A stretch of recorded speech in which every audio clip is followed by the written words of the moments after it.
ইনকিলাব মঞ্চের মুখপাত্র ওসমান হাদিকে গত শুক্রবারে সন্ত্রাসীরা গুলি করেছেন এবং তারপর থেকেই সারা দেশেই উত্তপ্ত অবস্থা রয়েছে বিক্ষোভ কর্মসূচিকে ঘিরেই। আমরা আপনাদেরকে জানিয়ে রাখতে চাই, গতকাল বাংলাদেশ টাইম রাত 9টা 45 সময় সিঙ্গাপুর জেনারেল হাসপাতালে চিকিৎসাধীন অবস্থায় শেষ নিঃশ্বাস ত্যাগ করেছেন ইনকিলাব মঞ্চের ঢাকা 8 আসনের স্বতন্ত্র প্রার্থী ওসমান হাদি। এরপর থেকেই বিভিন্ন স্থান থেকে সামাজিক সংগঠন থেকে শুরু করে ছাত্র জনতা ঐক্যবদ্ধ হয়ে শাহবাগ এলাকায় এসেই অবস্থান করে বিক্ষোভ কর্মসূচি চালিয়ে যাচ্ছেন ওসমান হাদির হত্যাকারীদের বিচারের দাবি নিয়ে।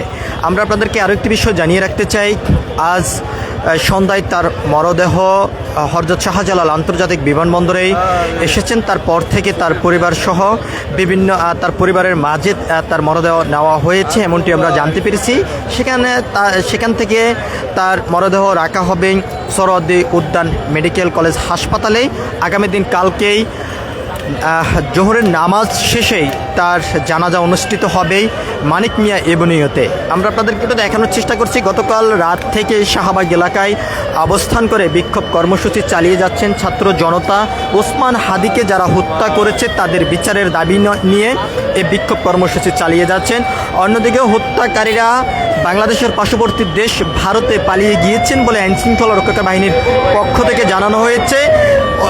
বিক্ষোভকারীরা যেমনটি প্রশ্ন করে যাচ্ছেন, কিভাবে আইনশৃঙ্খলা রক্ষাকারী বাহিনীর চোখ ফাঁকি দিয়ে সন্ত্রাসীরা পার্শ্ববর্তী দেশ ভারতে পালিয়ে গিয়েছেন, সে জবাব চেয়ে বিক্ষোভ করে যাচ্ছেন। অন্যদিকে স্বরাষ্ট্র উপদেষ্টা, আইন উপদেষ্টা তাদের পদত্যাগের দাবি এখান থেকে করছেন এবং সংশ্লিষ্ট কর্মকর্তা যারা রয়েছেন তাদের কাছে জবাব চাচ্ছেন কিভাবে সন্ত্রাসীরা পার্শ্ববর্তী দেশে পালিয়ে গিয়েছেন আইনশৃঙ্খলা রক্ষাকারী বাহিনীর চোখ ফাঁকি দিয়ে। এখান থেকে কিছুক্ষণ আগেই যেমনটি জানানো হয়েছে, শাহবাগে যে কর্মসূচিটি দেওয়া হয়েছে আগামী দিন কালকেই মানিক মিয়া এভিনিউতে আনুষ্ঠানিকভাবে জানাজা অনুষ্ঠিত হবে এবং সে জানাজা নামাজ শেষে একটি বিক্ষোভ মিছিল হবে এমনটি এখান থেকে জানিয়েছেন। সব কিছু মিলিয়ে যদি আমরা আপনাদেরকে জানিয়ে রাখতে চাই, শাহবাগ, ঢাকা বিশ্ববিদ্যালয়, বাংলা মোটর সহ রাজধানীর বিভিন্ন গুরুত্বপূর্ণ স্থানে বিক্ষোভ কর্মসূচি চলমান রয়েছে সন্ত্রাসীদের বিচারের দাবিতে। তার পাশাপাশি দেশের বিভিন্ন স্থানও বিভিন্ন রাজনৈতিক অঙ্গ সংগঠনের নেতাকর্মীরা বিক্ষোভ করে যাচ্ছেন, তীব্র নিন্দা, প্রতিবাদ এবং বিচারের দাবি নিয়ে বিক্ষোভ করে যাচ্ছেন। আমরা আপনাদেরকে একটু দেখানোর চেষ্টা করছি, গতকাল থেকে এখনও পর্যন্ত শাহবাগে বিভিন্ন স্থান থেকে ছাত্র জনতা এসে অবস্থান করে বিক্ষোভ কর্মসূচি চালিয়ে যাচ্ছেন। যত সময় পর্যন্ত স্বরাষ্ট্র উপদেষ্টা, আইন উপদেষ্টা পদত্যাগ না করবেন তত সময় পর্যন্ত বিক্ষোভ কর্মসূচি চলমান থাকবেই। অন্যদিকেই পার্শ্ববর্তী দেশ ভারতে যে সন্ত্রাসীরা পালিয়ে গিয়েছেন সেই সন্ত্রাসীদেরকে বাংলাদেশে না আনা পর্যন্ত এবং তাদেরকে বিচারের আওতায় না আনা পর্যন্ত বিক্ষোভ কর্মসূচি চলমান থাকবে বলে এখান থেকে বিক্ষোভকারীরা জানিয়েছেন। আমরা আপনাদেরকে জানিয়ে রাখতে চাই, ইনকিলাব মঞ্চ, জুলাই ঐক্য, জুলাই মঞ্চ থেকে শুরু করে বিভিন্ন সংগঠনের নেতাকর্মীরা ঐক্যবদ্ধ হয়ে শাহবাগে অবস্থান করেছেন গতকালকে ওসমান হাদির মৃত্যুর সংবাদ পাওয়ার সঙ্গে সঙ্গে। তারপর থেকে এখনও পর্যন্ত তারা অবস্থান করে বিক্ষোভ কর্মসূচি চালিয়ে যাচ্ছেন।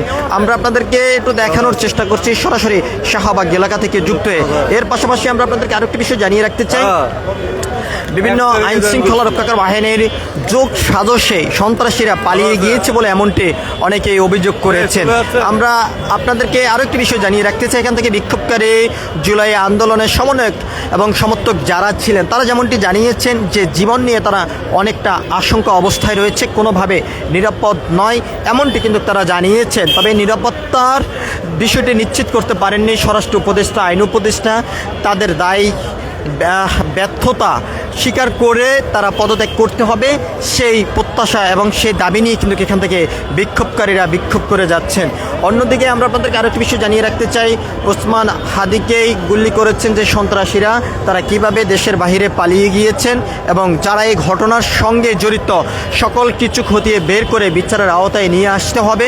অন্য কোনো রাজনৈতিক দল এই ঘটনার সঙ্গে জড়িত আছে কিনা সেটিও খতিয়ে দেখার জন্য এখান থেকে অনেকে আহ্বান করেছেন এবং তার পাশাপাশি যেমনটি অভিযোগ করেছেন, ওসমান হাদি ভারতের আগ্রাসনের বিরুদ্ধে কথা বলার কারণে তাকে ভারতের যেই সংগঠনটি রয়েছে সেই সংগঠন তাকেই লক্ষ্য করে পরিকল্পনার ছকের মাধ্যমে তাকে এই হত্যা করা হয়েছে বলে এখান থেকে বিক্ষোভকারীরা তারা অভিযোগ করে যাচ্ছেন এবং সেই হত্যাকারীদেরকেই পার্শ্ববর্তী দেশ ভারতের সংগঠনের যারা রয়েছেন তারা আশ্রয় দিয়েছেন এবং তাকে ভারতের নিরাপদ স্থানে তাদেরকে রাখা হয়েছে, এমনটি এখান থেকে বিক্ষোভকারীরা অভিযোগ করে যাচ্ছেন। আমরা এখন থেকে প্রায় 5 মিনিট আগে যেমনটি সংবাদ পেয়েছি, ওসমান হাদির মরদেহ বিজয় সরণি পর্যন্ত এসেছে বলে আমরা জানতে পেরেছি। তবে আজকেই শাহবাগে অর্থাৎ ঢাকা বিশ্ববিদ্যালয়ে যে আনার কথা ছিল সেটি আজকেই তাকে আনা হবে না, কালকেই তাকেই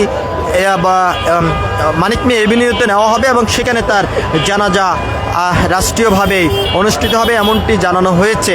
আমরা আপনাদেরকে একটু দেখানোর চেষ্টা করছি শাহবাগ থেকে সরাসরি যুক্ত হয়ে। একদিকে বিক্ষোভকারীরা এখানে বিক্ষোভ করে যাচ্ছেন, অন্যদিকেই সারা দেশের মানুষ ওসমান হাদিকে নিয়ে দোয়া করে যাচ্ছেন এবং যারা ঘটনার সঙ্গে জড়িত সবাইকে দ্রুত সময়ের ভিতরে আইনের আওতায় নিয়ে এসে বিচার করার সে প্রত্যাশাও কিন্তু তারা করে যাচ্ছেন, এমনটি আমরা দেখেছি।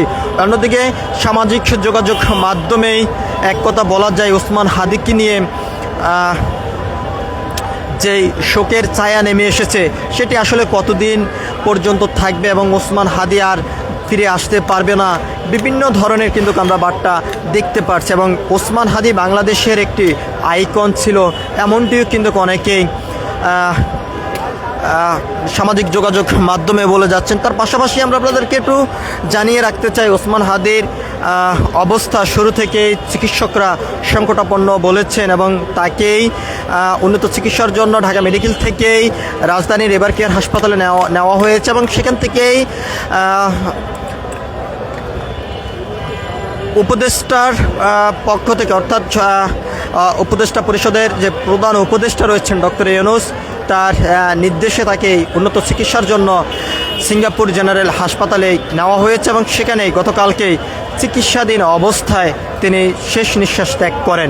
সব কিছু মিলিয়ে যদি আমরা আপনাদেরকে জানিয়ে রাখতে চাই যে এখনও পর্যন্ত বিভিন্ন স্থান থেকে বিভিন্ন লোকজন শাহবাগে এসে অবস্থান করছেন এবং ওসমান হাদির জন্য দোয়া করছেন। তার পাশাপাশি তারা দাবি করছেন যে যারা এই ঘটনার সঙ্গে জড়িত সবাইকে দ্রুত সময়ের মধ্যে আইনের আওতায় নিয়ে এসে বিচার করতে হবে এবং পাশাপাশি স্বরাষ্ট্র উপদেষ্টা, আইন উপদেষ্টা এবং সংশ্লিষ্ট যে সকল কর্মকর্তা রয়েছেন তারা দায় কাঁধে নিয়ে পদত্যাগ করতে হবে সেই দাবিও কিন্তু এখান থেকে করছেন। সব কিছু মিলিয়ে এই ছিল এখনকার মতন আমার কাছে শাহবাগ এলাকা থেকে সর্বশেষ। পরবর্তী আপডেট পেতে সবাই দেশ রূপান্তরের সঙ্গে থাকুন।